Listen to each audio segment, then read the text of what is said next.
In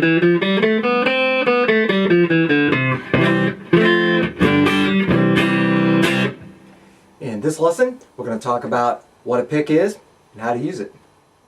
Here's a little collection of guitar picks I have. The pick, more formally known as the plectrum, is any small object. It's held by a guitarist and used to strike the strings in order to create sound. Most of them are teardrop shaped or triangular shaped, about an inch long, about 1 millimeter thick, and are made of plastic. I've seen picks made of metal and stone. I've seen picks that are much smaller than this and much larger than this, but as I say, most of them are some kind of plastic about this shape, size, and thickness. For the purposes of this lesson, I'll just use this white one here because it shows up better on screen. Pick should be held between the pad of your index finger, the pad of your thumb, so that it forms a natural extension of your index finger. See the tip poking out there? You want to choke up on the pick enough so that it comes out a little bit, not too much, because then you don't have a firm grip on it. It'll flop around, fall right out of your fingers. You don't want to choke up too much because then there's not enough exposed to strike the strings. You'll just hit your fingernail or your finger.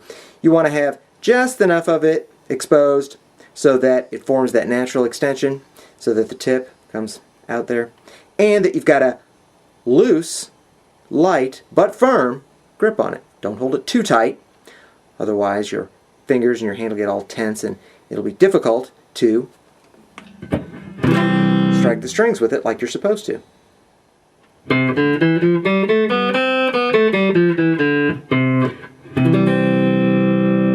It's very important to work towards making any and all motions you make while playing the guitar, while picking or strumming, as smooth and efficient as possible. Of course, picking is included in this.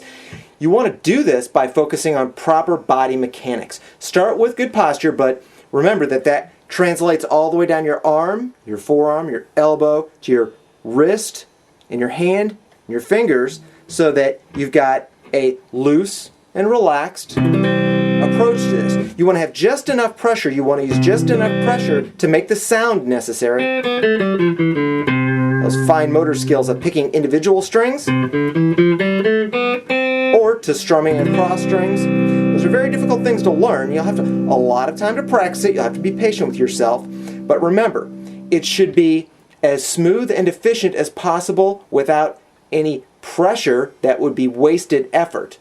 So, take your time to make sure that it's smooth and efficient.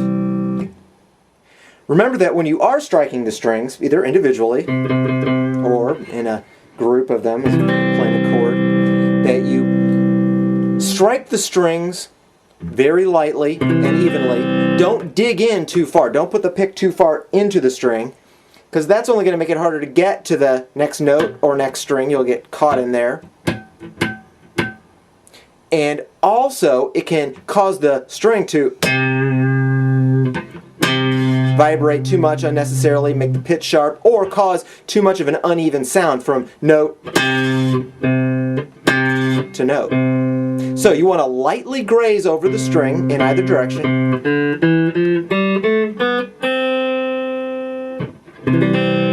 Whether picking or strumming.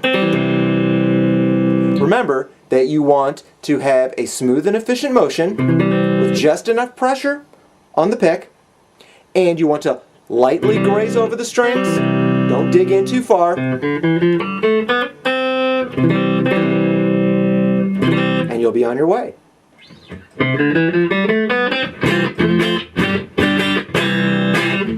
All of this stuff can take a long time to learn, so be patient with yourself and your pick.